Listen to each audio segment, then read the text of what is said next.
What's happening, Wargamers? Welcome to the Meditations, where we talk about our most recent game of Star Wars Shatterpoint. And this particular one, we had Lando Calrissian with his Lobot and Wingguard teaming up with Darth Vader against a whole bunch of rebels with Agent Kallus and Bosk. Basically, the rebels were like, dude, you owe us money. And Lando was just like, you know what? You can talk to my supervisor. And he's going to leave. He's going to hang over here. Lando's going to leave. He just doesn't want to deal with this anymore. It's a great diversionary tactic, really. Yeah. This was actually a really fun, exciting game. I felt that we both had a lot of like really wing and a prayer type moments. Yep. That some paid off, some didn't, and I think I got lucky with one or two more of my wing and a prayer moments kind of paid off. Namely, the one where like my guys were going into Bosk over here, and I was able to like just get all the way over there. That was a huge one there. But that was right on the back of like a great Lando and R2 turn of yours as well, right? Like it's they had some really big plays. So how are you feeling about Bosk? He actually got to do stuff this game. Bosk got to do some really interesting stuff today. He didn't do a ton of damage on explosive ordnance, but he was able to hit 3 people with it, which felt really good.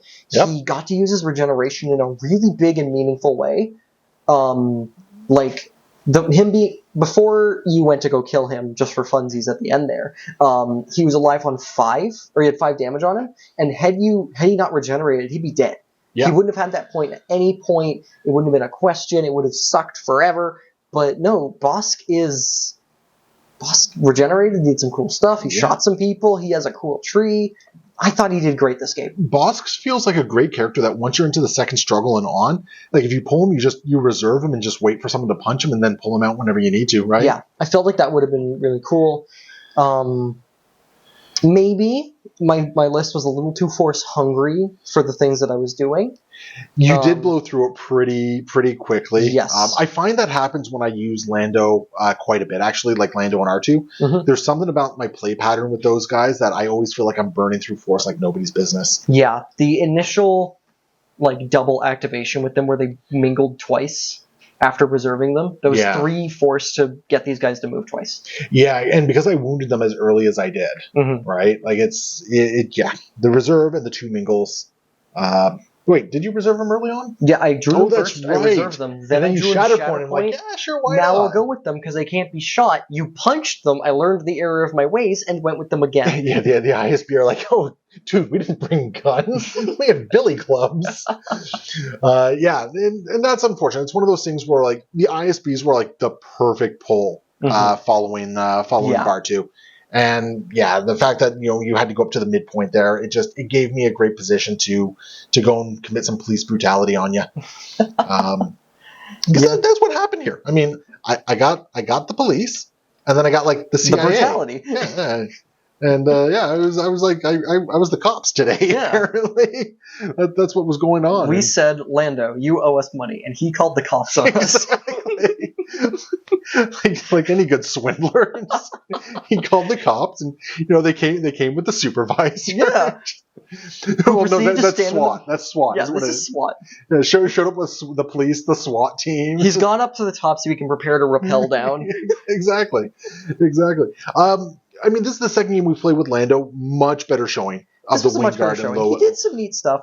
It was his team that did some really cool stuff today. Lobot had a really good activation, and once we figured out what those Wingguard really wanted to do, the Wingguard were kind of low-key heroes of this game for me. Yeah. Like the ISB did really well as well, but I think the Wingguard just kind of nudged it a little bit.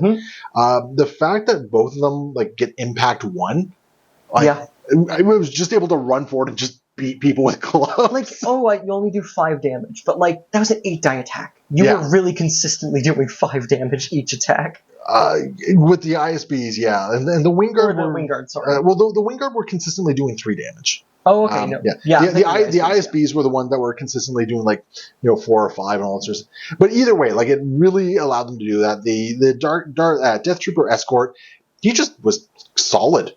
He does what he always does, which is just be good. He walked up, he shot stuff, he moved on. Vader had a bunch of really good activations as well. Like honestly, Lando I think was my weak link, and he still had an impact. Weirdly enough, like I was like, oh, I guess Bosk is exposed. Unfortunate. He's going to heal that off. But no, that wound up mattering. Lando moved his exposed onto him and said, now you are a springboard for my wingguard.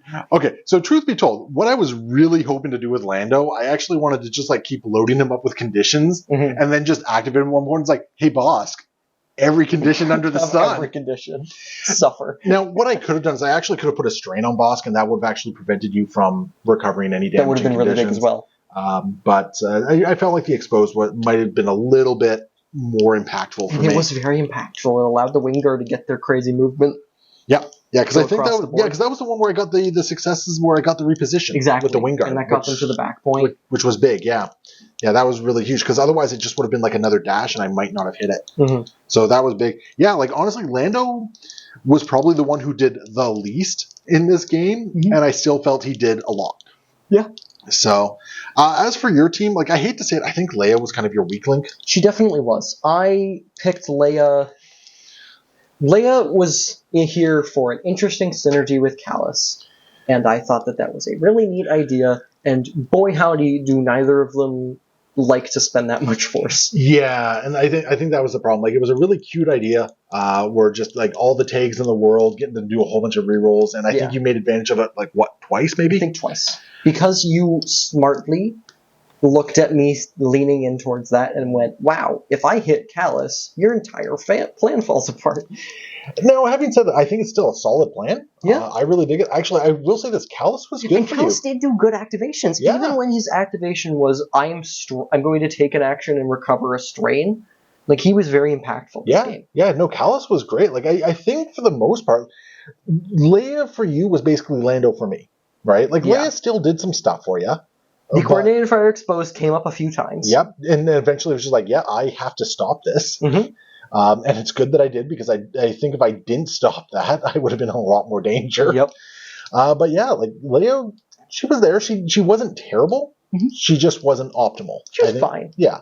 Callus, I think I loved what Callus did.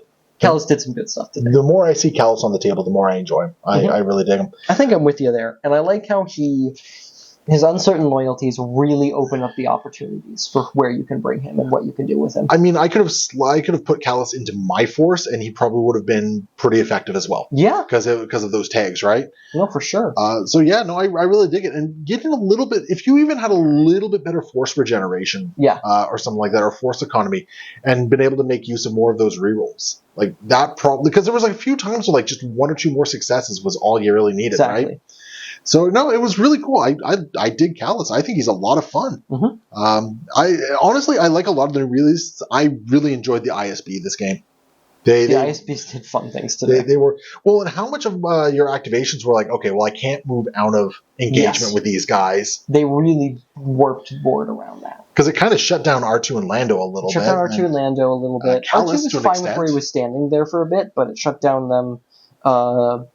Callus got hit very hard with it. That plus the strain meant you can't go anywhere. Yeah, no, that was a rough one. Now, I think there's an ability we keep forgetting about on Lando and R2, and I think it's forward planning, and I think we always forget about it. I know I always forget about it. You know what? Because it's whenever I don't think. Or it also would have been secondaries. I don't think Callus was in range. No, Callus was in range. Oh, that's right. Yeah, you've got to be within 4 of Lando and R2. Yeah, you got to be within 4 of them, and they were like here and here. Okay, so yeah, it probably didn't matter. I just wanted to bring it up because I always forget about it. Yeah. And Leia wasn't activating for a whole bunch. No, she had a strain on her, but she didn't activate. Okay, so it didn't actually matter, but I just felt I'd bring it up. That's fair. Please point out me making mistakes. It's great. I mean, point out me making mistakes too, right? I mean, it's what we do for each other. Exactly. We point and laugh. Exactly. Alex, this was a great game, man. This was a fantastic game. This was really good. I feel like we've had some pretty lopsided games over the past few weeks, so it's really nice to kind of get a much closer one that I felt like. Yes, this was a real back and forth. Real good game. I think up until the last couple activations, those Rebel Commandos really should have been able to take out the Wingguard. Yeah, flubbing that roll was... Because that would have been huge. It would have been an extra victory point for me, because Bosk would have taken that point, which would have meant one less momentum for you, because we didn't land on 0. So you would have gotten a momentum. It would have landed right there. I would actually be here, because I got one from landing on 0 as well. Oh, okay. That's fair. That's still... That's a much better position because it's no longer just the you beat up Bosk for funsies. Yeah, because it means I'm no longer guaranteed all the points in the world that I need, right? Currently, you'd be scoring 3, which means the wingguard would have to have gone over here and started pressuring here. Yeah. Which... Well, I think this was this was still the priority one over here, right? Wasn't it? Yes, but you would have been scoring 1, 2, 3. Yeah. Which, you know what, fair. You just beat up Bosk, honestly. Yeah, my plan still is, beat up Bosk. Yeah, because that puts you 1 away. Which still gives me some really good stuff. And, I mean, if I beat up Bosk effectively, I mean, I go back here. Well, no, I don't take the point back because you'd have Luke and a couple of guys. So it extends the game by a couple of rounds and gives you some breathing room, is what it basically does, right?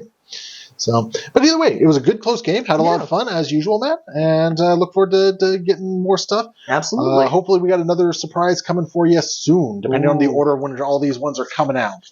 So we will see you guys next time. Happy wargaming.